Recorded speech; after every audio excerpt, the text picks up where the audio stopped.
অনেক দিন পর বেশ লাগছে বন ভ্রমণ। মাঝে মাঝে কাজের ফাঁকে এইসব জায়গায় এলে মন খুব ভালো লাগে। শুদ্ধ বাতাস, মাটির সোনা গন্ধ, পাখির কলতান, আহা।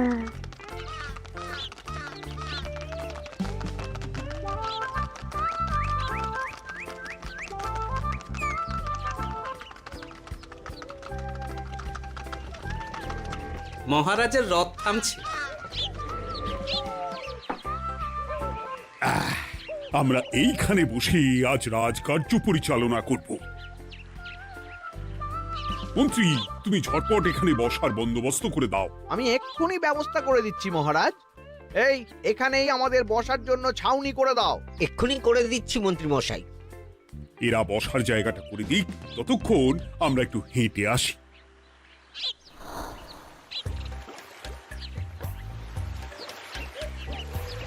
সকালবেলা হাঁটা শরীরের পক্ষে খুব ভালো মহারাজ।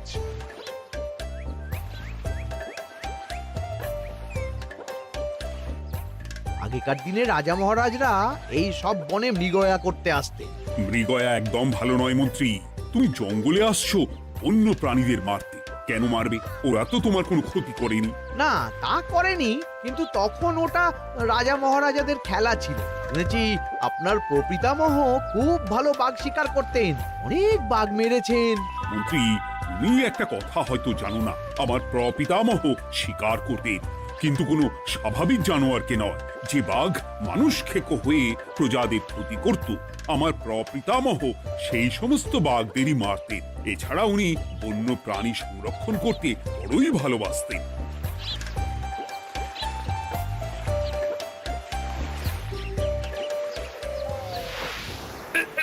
উফ, এটা আবার কি? এই এটা আবার কোথা থেকে উড়ে এলো? কোথাও তো ঝড় হাওয়া কিছুই নেই।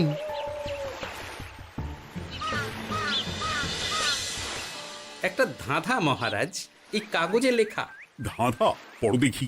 জোয়ার ভাটা প্রভুর খেলা, ভাটা হবে হলে বেলা। ভাটা হলেই দেখা যাবে লাল রঙের এক পাথর পাবে। নদীর ধারে গর্ত করে যত্নে সাজাই কলস ভরে। হেথায় হোথায় ছড়িয়ে যাহা, অন্ধকারে জলে তাহা।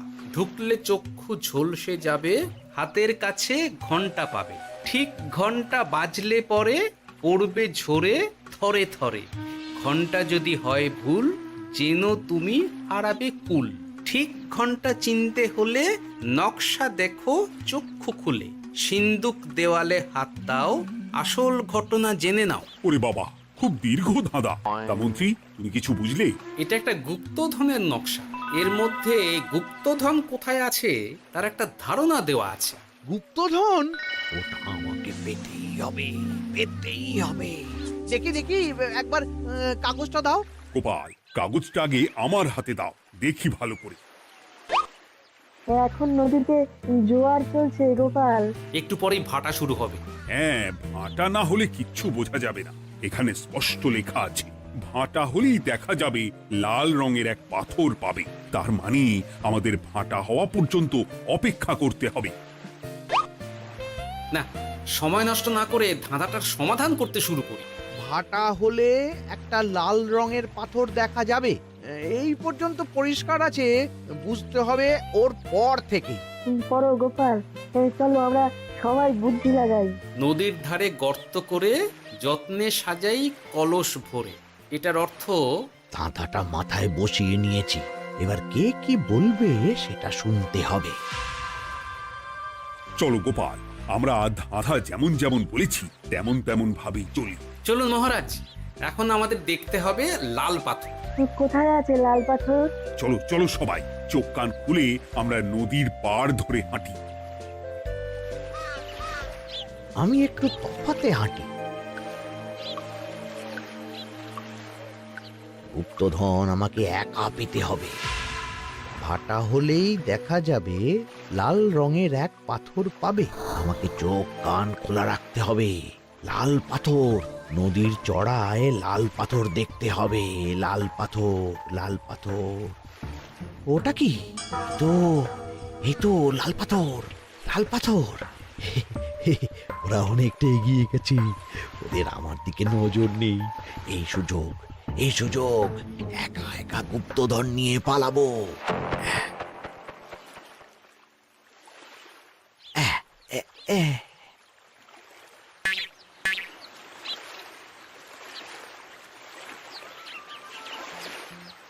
কি গো, আমরা তো হেঁটেই চলেছি, লাল পাথর তো কই দেখতে পাচ্ছি না। আরেকটু হাঁটতে হবে মহারাজ, গুপ্তধন বলে কথা, ওকে আর সহজে ধরা দেয়?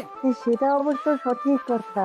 আচ্ছা, আমরা সবাই তো আসছি হেঁটে হেঁটে, মন্ত্রী মশাই গেলেন কোথায়? ও কি যে ঘটে! সত্যি তো, মন্ত্রী কোথায়? ও সেনাপতি, মন্ত্রীকে দেখেছো? কই না তো মহারাজ। তাহলে কোথায় গেলেন মন্ত্রী মশাই? এই জঙ্গলে বাঘ ভাল্লুক আছে, শেষে কিনা বাঘে নিল। হায় হায় হায়, মন্ত্রী গিন্নির কাছে আমি কি মুখ দেখাবো? হুম, বাঘ ভাল্লুকের পেটে যাবার লোক তো মন্ত্রী মশাই নন। ও গোপাল, কি ভাবছো? কিছু তো একটা বলো। এখন আমাদের মন্ত্রী মশাইকেই খুঁজতে হবে। তবে মন্ত্রী মশাই বাঘ ভাল্লুকের পেটে যায়নি। তুমি নিশ্চিত হচ্ছ কি করে? অত পেঁচালো মানুষকে বাঘ ভাল্লুক গন্ধ শুকেই ছেড়ে দেবে, হজম করতে পারবে না।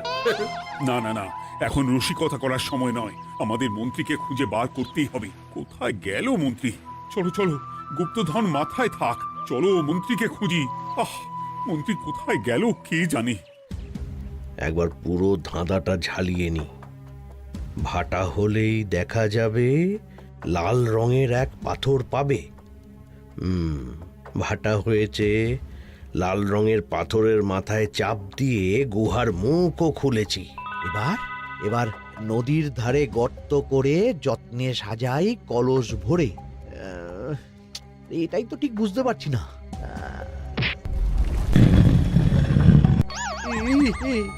এই রে, এবার কি হবে? হ্যাঁ, মহারাজ, কোথাও একটা আওয়াজ হলো। এই, আওয়াজটা কোন দিক থেকে হলো? চলুন সামনে এগিয়ে যাই। আমার মনে হয় আওয়াজটা সামনের দিক থেকে এলো। আমারও তাই মনে হলো। তবে কি মন্ত্রী মশাই লাল পাথরের হদিশ পেয়ে গেছেন? আমাদের চোখে পড়লো না, অথচ মন্ত্রী মশাইয়ের চোখে পড়ে গেল। আসলে আমরা কথা বলতে বলতে গেছি, তাই নজরে পড়েনি। মন্ত্রী মশাই একা একা আমাদের পেছন পেছন আসছিলেন। উনি ইচ্ছে করেই আমাদের পেছনে পেছনে আসছিলেন। নিজে একা গুপ্তধন নিয়ে যেতে চেয়েছিলেন, এখন কোথায় আছেন কে জানে।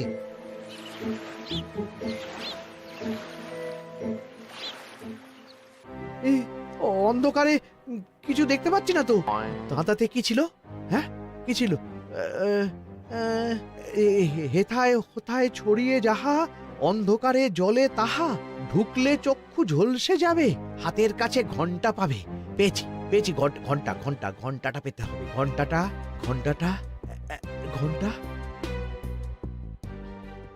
ভাটা হলেই দেখা যাবে লাল রঙের এক পাথর পাবে, নদীর ধারে গর্ত করে যত্নে সাজাই কলস ভরে, হেথায় হোথায় ছড়িয়ে যাহা, অন্ধকারে জলে তাহা, ঢুকলে চক্ষু ঝলসে যাবে, হাতের কাছে ঘন্টা পাবে। ঠিক ঘন্টা বাজলে পরে পড়বে ঝরে থরে থরে, ঘন্টা যদি হয় ভুল যেন তুমি হারাবে কুল। ঠিক ঘন্টা চিনতে হলে নকশা দেখো চক্ষু খুলে, সিন্দুক দেওয়ালে হাত দাও, আসল ঘটনা জেনে না। এবারে ভালো করে ঠান্ডা মাথায় ভাবতে হবে। ভাটা হলেই দেখা যাবে লাল রঙের এক পাথর পাবে। সেই লাল পাথরটাই তো খুঁজে পাওয়া যাচ্ছে না, অথচ মন্ত্রী মশাই খুঁজে পেলেন। আওয়াজটা কোথা থেকে আসছিল? এই কাছে পিঠে এই কোথা থেকে আওয়াজটা আসছিল।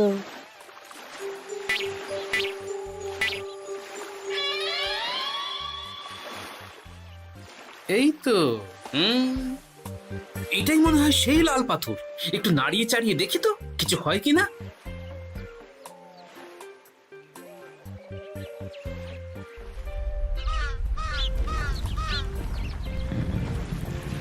এই তো, কাজ হয়েছে। এই তো সুড়ঙ্গ। আপনারা নিচে নামুন। আপনারা কি দেখছেন সেটা বলবেন মহারাজ। সবাই যদি নেমে যাই, যদি কোনো কারণে সুড়ঙ্গের মুখ বন্ধ হয়ে যায়, তাহলে আর আমরা বাইরে বেরোতে পারবো না মহারাজ। গোপাল ঠিকই বলেছে, আমরা দুজন বাইরে থাকি। মহারাজ, আর একটা কথা, কোনো ঘন্টায় হাত দেবেন না, মনে আছে তো? ঘন্টা যদি হয় ভুল, যেন তুমি হারাবে কুল। ওরে বাবা, এই বয়সে আর কুল হারাতে চাই না। ঠিক আছে, তোমার কথাই অক্ষরে অক্ষরে পালন করব। দেখি এই সুরঙ্গে মন্ত্রীমশাইকে দেখতে পাই কিনা। চলুন মহারাজ, সুরঙ্গে নামি। সবাই সাবধানে নামো।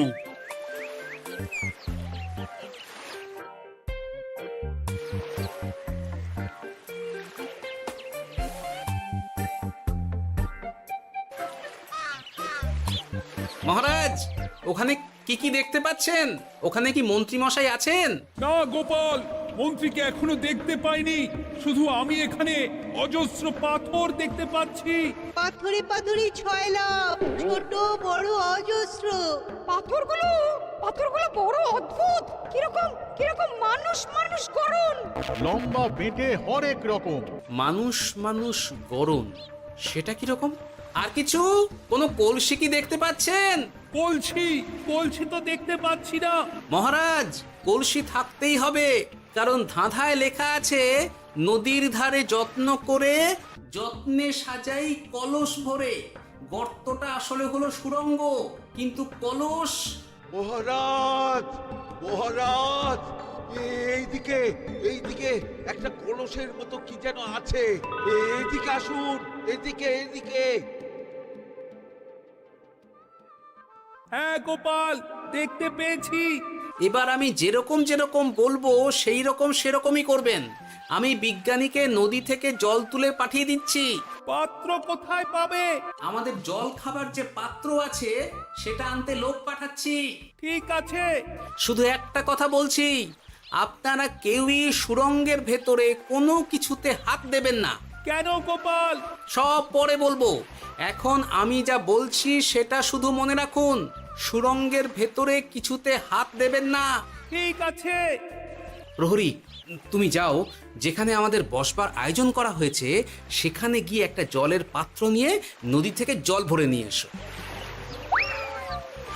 গোপাল, মন্ত্রী মশাই কোথায় গায়েব হয়ে গেলেন? কোথাও গায়েব হয়ে যাননি বিজ্ঞানী, কোথাও গায়েব হয়ে যাননি উনি। উনি ওই সুড়ঙ্গের ভেতরেই আছেন। কিন্তু কেউ তো ওনাকে দেখতে পাননি। সম্ভবত পাথর হয়ে আছে। এখন কিভাবে পাথর হয়েছেন সেটা তো আমি বলতে পারবো না। সবটাই স্বপ্নের মতো লাগছে। ঠিক যেন স্বপ্নের মতো লাগছে। এই জীবনে সুরঙ্গ দর্শন হয়ে গেল। আমাদের পাতাল প্রবেশ। পাতালে আসিয়া আমি মনে মনে বলি, গুপ্তধর নিয়ে আমরা যেন সৎ পথে চলি। তোমার এখনো কাব্য আসছে সভাকবি? আসছে মানে কাব্যের সাথে আছে রোমাঞ্চ, করছে গা শীত, হচ্ছি আমি অধীর। মহারাজ, জল দিয়ে বিজ্ঞানীকে পাঠাচ্ছি। কি করতে হবে বিজ্ঞানীকে সব বলে দিয়েছি। তুমি ভেতরে আসবে না? আসবো ঠিক সময়ে। এখন আমি যেমন যেমন বলবো আপনি ঠিক তেমন তেমন করবেন। ঠিক আছে। বিজ্ঞানী, যেমন যেমন বললাম ঠিক তেমন তেমন ভাবে কলসিকে জল দিয়ে পরিষ্কার করবে। মনে রেখো, ধাঁধায় আছে কলসি সাজাই যতন কর। তুমি একটা কথা মনে রেখো বিজ্ঞানী, কোথাও হাত দিও না কিন্তু। ঠিক আছে গোপাল, তোমার উপস্থিত বুদ্ধির তুলনা নেই। আমি যাচ্ছি গোপাল। সাবধানে সাবধানে। মহারাজ, বিজ্ঞানী যাচ্ছে। সাবধানে নামো, সাবধানে। মহারাজ, কলসিটা কোথায়? ওই তো, একটু সাবধানে যাও।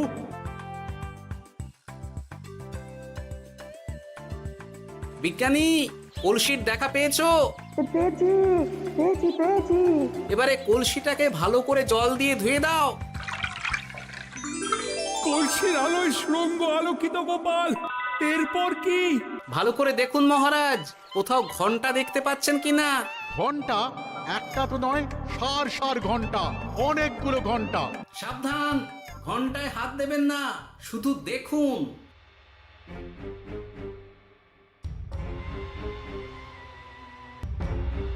মহারাজ, আমরা গুপ্তধনের খুব কাছে চলে এসেছি। তাই নাকি? কি মজা কি মজা, এবার খাবো ক্ষীরের গজা। আহ, সভাকবি চুপ করো। এখনো আমরা গুপ্তধন পাইনি। বাবার মুখে দাঁড়িয়ে। সবগুলো তারা আঁকা। বিজ্ঞানী, কোন ঘন্টায় চাঁদের নকশা করা আছে কি? একটু দেখে বলো না। আমি আতস কাজ নিয়েই দেখছি, সব ঘন্টাতেই তারা আঁকা। খবরদার, কোনো ঘন্টাকেই ছোঁবে না। ঠিক আছে, কোনো কিছু না ছুঁয়ে আমি দেখছি। পেয়েছি গোপাল, চাঁদ আঁকার ঘন্টা পেয়েছি। ওই ঘন্টাটা বাজাও, বাজাও।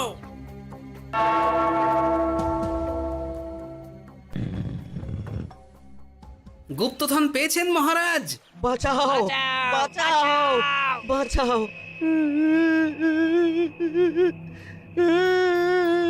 বাঁচান মহারাজ, বাঁচান বিজ্ঞানী, মহারাজ, মন্ত্রীর গলা পাচ্ছ না? মহারাজ, আমি পাথর হয়ে আছি, আমাকে মানুষ করুন মহারাজ। তুমি তো মানুষই ছিলে, হঠাৎ করে পাথর হলি কেন?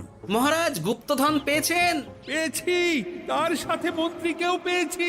মন্ত্রী এইখানে কোথাও পাথর হয়ে দাঁড়িয়ে আছে। দাঁড়ান মহারাজ, এবার আসছি। সাবধানে এসো। আমি ভেতরে যাচ্ছি, বুঝলে? যদি কোনো কারণে দেখো পাথরটা গুহার মুখটা আটকে দিয়েছে, অমনি তোমাদের কাজ হলো পাথরটাকে ছুঁয়ে ফেলা, বুঝলে? ঠিক আছে গোপাল দাদা। আমার মনে হয় বিপদ আর কিছু ঘটবে না, তবুও সাবধানের তো মান নেই। ঠিক আছে, তুমি নিশ্চিন্তে ভেতরে যাও। বাঁচাও, আমাদের বাঁচাও, আমাদের সবাইকে মানুষ করুন। আমাকে মানুষ করুন মহারাজ। আপনাকে তো মানুষ করা হবে মন্ত্রী মশাই। আগে বলুন, আপনি পাথর হলেন কি করে? ও, মনে পড়েছে, ধারার শেষ লাইন, সিন্দুক দেওয়ালে হাত দাও, আসল খবর জেনে না। সত্যি গোপাল, তুমি না থাকলে এই এত কিছু আমাদের সবার কাছে অজানাই থেকে যেত।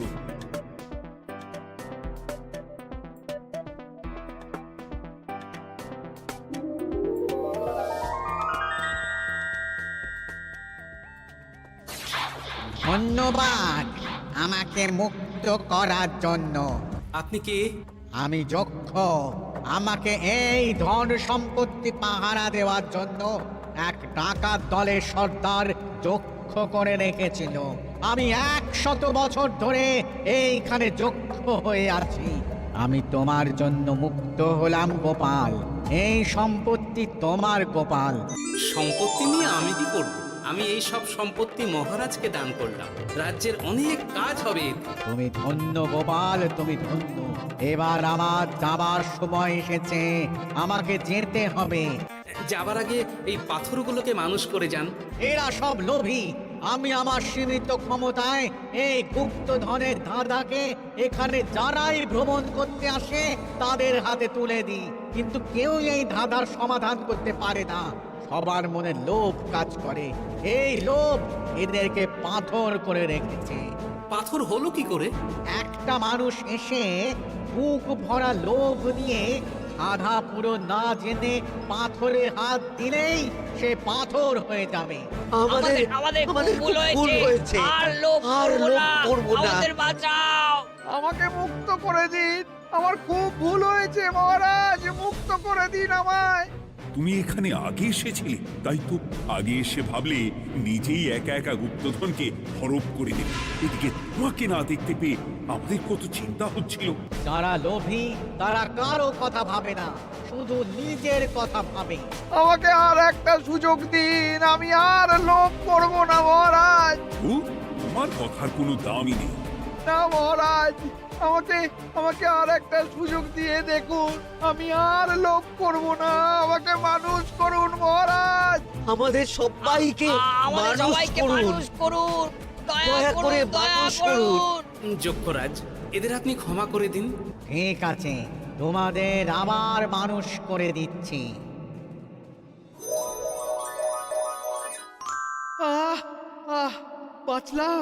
বাঁচলাম। এই রকম বারবার বাঁচা যাবে না, কিন্তু এবার সাপ ব্যাং যাই হবে না কেন ওইভাবেই থাকতে হবে, এই আমি বলে দিলাম।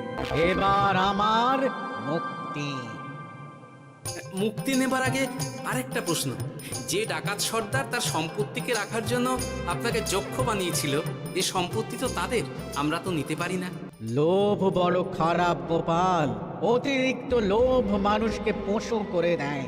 ওই ডাকাত দল এই সম্পত্তির জন্যে সবাই কাটাকাটি করে মরে গেছে, কেউ আর বেঁচে নেই। সুতরাং এই সম্পত্তিতে তোমার অধিকার আছে, এই সম্পত্তি তুমি গ্রহণ করো। নিলাম আমি, কিন্তু এই সম্পত্তি মহারাজকে আমি দান করলাম। ডাকাত দল জনগণের সম্পদকে লুঠেই তো সম্পত্তি বানিয়েছে, তাই আমি জনগণের কাজে লাগবার জন্যই এই সম্পত্তি মহারাজকে দিলাম। সাধু সাধু গোপাল, তোমার জয় হোক। এবার তাহলে আমি যাই, তোমরা সবাই সুখে থেকো আর ভালো থেকো। গোপাল, তোমার তুলনা হয় না। তোমার ঋণ আমি কোনোদিন শোধ করতে পারবো না। তুমি কৃষ্ণনগরের জন্য যা করলে তা ইতিহাসে লেখা থাকবে। না মহারাজ, আমি এমন কিছু করিনি, এই কাজ সবাই করবে। জয় গোপালের জয়, জয় গোপালের জয়, জয় কৃষ্ণনগরের জয়। জয় কৃষ্ণ জয়